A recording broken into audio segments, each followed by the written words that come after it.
Doctor Mahathi, welcome to Suman TV అండి. Thank you. ఎలా ఉన్నారు? బాగున్నానండి. సో ఇవాళ లెట్స్ టాక్ అబౌట్ క్యాన్సర్ అండి. All about cancer and what is causing ఇంతమందికి క్యాన్సర్ యంగ్స్టర్స్కి వచ్చేస్తుంది కాబట్టి మాట్లాడదాం. ఇవాళ మీతో మనం క్యాన్సర్ ఎందుకు వస్తుంది అనే దాని గురించి మాట్లాడడానికి వచ్చాము. చాలా మంది ఫస్ట్ నా దగ్గరికి ఓపీ కన్సల్టేషన్కి వచ్చినప్పుడు ఫస్ట్ అడిగే క్వశ్చన్ ఏంటంటే క్యాన్సర్ ఎందుకు వచ్చిందండి అని ఫస్ట్ అదే అడుగుతారు క్యాన్సర్ న్యూస్ బ్రేక్ చేసినప్పుడు. చాలా మందికి మేము ఆ క్వశ్చన్కి ఆన్సర్ కరెక్ట్గా ఇవ్వలేము, రైట్, టు బి ఫ్రాంక్. ఎందుకంటే ఓన్లీ కొద్ది క్యాన్సర్స్కే స్పెసిఫిక్ కారణాలు అనేవి ఉంటాయి. సపోజ్ గర్భసంచి ముఖద్వార క్యాన్సర్ తీసుకోండి, దానికి we have we have that cause HPV.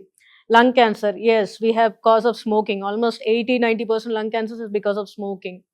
So, noti cancers, kani gontu cancers kuda also because of smoking. But we are seeing cancers in very young people anamata.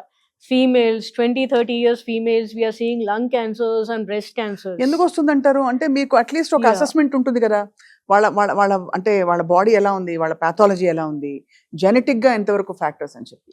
So ఎప్పుడైనా కానీ once we're talking of cancer or anything, it is a combination of factors అనమాట. అంటే మనము environmental factors and genetics రెండు ఉండాలి. So it's gun and bullet అనమాట. లేదంటే soil and seedling అన్న కాన్సెప్ట్ లాగా రెండు కలగలిస్తేనే అది జరుగుతుంది. సో జీన్స్ అంటారా, మనం పెద్దగా చేంజ్ చేయలేము, and that has been coming from long time. Genetic పరంగా ఏంటంటే ఇప్పుడు చాలా అడ్వాన్సెస్ వచ్చాయి, and we're studying genetic mutations in every one to the fact that whole genome sequencing and we are able to study 20,000 genes also. Even with that also అన్ని మనం అంటే ఈ particular ఇది ఉంటే క్యాన్సర్ వస్తుంది అని కొన్నిటికి మాత్రమే తెలుసుకోగలిగాం. కరెక్ట్, అవును. సో అన్నిటికీ ఇంకా మన క్యాన్సర్ అవ్వలేదు. So the second thing we have to look at is environment అనమాట.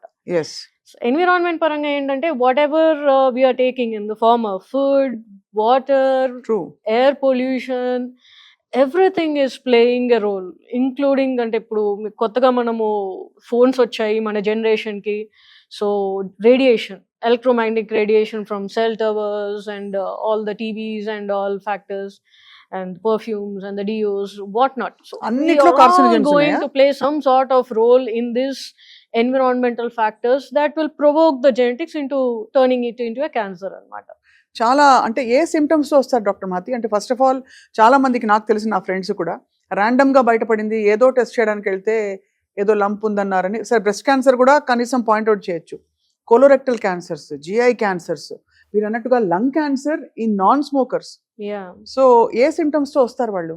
కామన్గా ఏంటంటే ఎప్పుడైనా మనకి క్యాన్సర్ అన్నాక, ఒక ఆర్గాన్ సిస్టమ్ కి క్యాన్సర్ అన్నాక ఎర్లీ స్టేజెస్ లో వెరీ స్పెసిఫిక్ సిమ్టమ్స్ ఉంటాయి అన్నమాట.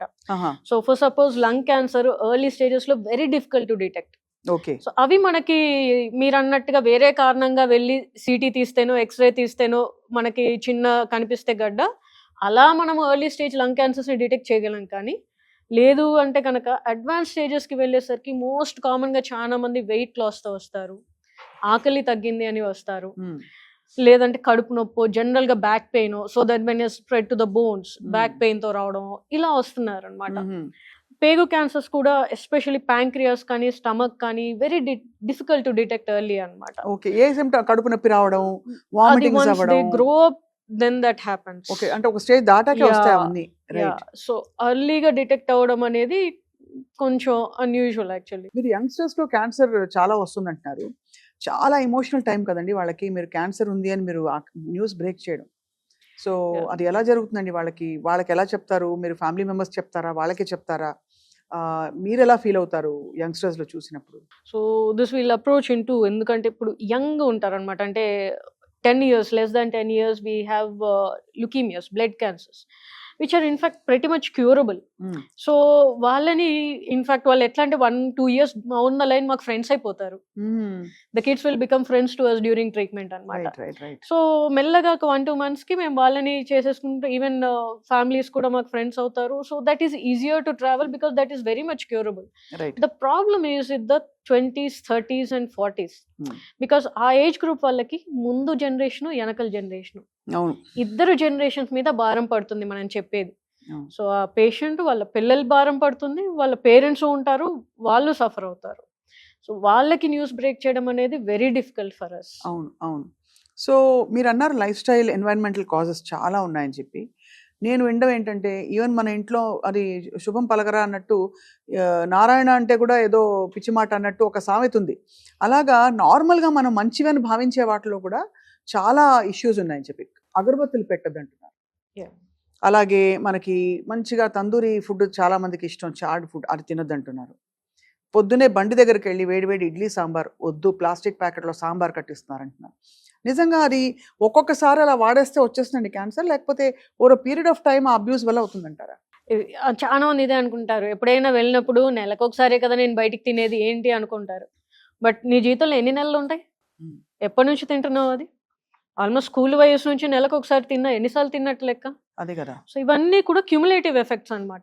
మనం ఏదో ఒకసారి అనుకుంటాము, బట్ వెనక్కి తిరిగి చూస్తే అదే ఆ ఒక్కసారి చాలా సార్లు అవుతుంది. సో ఐడియల్ గా ఏంటంటే మాట అనుకున్నప్పుడు it's better to stop completely. But అది ఒక్కసారికి చేయలేము. రైట్. ప్రాక్టికల్ గా ఎవరి వల్ల కాదు. ఈవెన్ నేను వెళ్ళి స్టాప్ చేసి I don't want micro plastics or I don't want reheated oil in my life అంటే 100% ఐ కాంట్ అవాయిడ్. సో మెల్లమెల్లగా తగ్గించుకుంటూ రావాలి. బట్ ఫస్ట్ థింగ్ ఏంటంటే మనకి ఫస్ట్ యాక్సెప్టెన్సీ ఉండాలన్నమాట. రైట్. మనం ఫస్ట్ ఎఫర్ట్ పెట్టాలి కాన్షియస్ గా. So we have to stop doing, we have to start avoiding these things అనేది. Then only we can do it. At a very deep cellular core లెవెల్లో మనం ఎక్కువ high glycemic index foods కానీ ultra processed foods కానీ తింటూ ఉంటే మన అసలు పాథాలజీ బ్రేక్ డౌన్ అయిపోతోంది అనే ఒక హాలిస్టిక్ ఇంటిగ్రేటివ్ మెడిసిన్ చదివే వాళ్ళు ఇలా చెప్తారు. సో మీరు ఒక ఆంకాలజిస్ట్గా మీరు ఎలా అప్రోచ్ అవుతారు క్యాన్సర్ అనే ఈ డిసీజ్ని? ఫుడ్ అండ్ క్యాన్సర్ అనేది very intertwined topic. Food in general as such. అవునా? ఎందుకంటే మన పూర్వీకుల్ని తీసుకోండి, బేసికలీ హంటర్ గ్యాదరర్స్.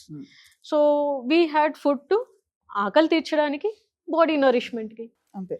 ఇప్పుడు ఫుడ్ ఎందుకు తింటున్నాం మనం? మై మైండ్ ఎంటర్టైన్ అవ్వడానికి, టేస్ట్ బడ్స్ ఎన్హాన్స్ అవ్వడానికి. అంతే. Colourful food, tasty food. So లేదంటే కొన్ని జస్ట్ ప్రెజెంటేషన్ కోసం తినాల్సి వస్తుంది. అవును అవును. So the concepts have changed అనమాట. అవును. Food is medicine. సో నువ్వు ఆ మెడిసిన్ అనేది నువ్వు అలానే అప్రోచ్ అయ్యి అలానే తీసుకోవాలి. Once that has concept has changed, so మనం ఎక్కువ ఫుడ్ తినడం కూడా చాలా క్వాంటిటీస్ కూడా ఇన్ జనరల్ గా పెరిగాయి అనమాట. Correct. So they have done studies. Now we're actually taking more than 100 to 150% of more food than has actually our ancestors have been taking. లేదండి, శుభ్రంగా మరి అరటాకులో బోల్డ్ అంత అన్నం పెట్టుకుని తినేవారు, ఇంత రైస్. ఇప్పుడు ఇంత రైస్ అంటే ఇట్ ఈస్ 1000 calories అని మనం అమ్మో 70 grams రైస్ అని చూపిస్తున్నాం కదా. మరి యాక్చువల్గా మనం అట్లా రైస్ గురించి అనుకుంటున్నాం కదా. ఇంతకు ముందు క్యాలరీస్ పరంగా చూస్తే కనుక ఆ టైంలో ఏం చేసేవాళ్ళు, పొద్దున పూట తినేవాళ్ళు, మాక్సిమం రాత్రి పూట తినేవాళ్ళు, లేదంటే మొత్తం రోజంతా కలిపి కూడా నాకు తెలిసి ఒక పూటే తినేవాళ్ళు. Because that's what they have to hunt and eat it, and food was not ready. They have to cook, hunt and eat it. So ఇప్పుడు ఏంటి, ఎవ్రీథింగ్ ఈజ్ రెడీ. అవును, everything is ready, and each meal, whether we control or don't, it is going to cost us around 500-600 kilocalories, and we are breaking it down to 3 to 5 meals per day. అవును. So we are taking around 2000 to 2500 kilocalories, knowingly unknowingly అన్నమాట. చాలా విషయాలు చెప్పినందుకు మీకు ధన్యవాదాలు. Thank you so much అండి.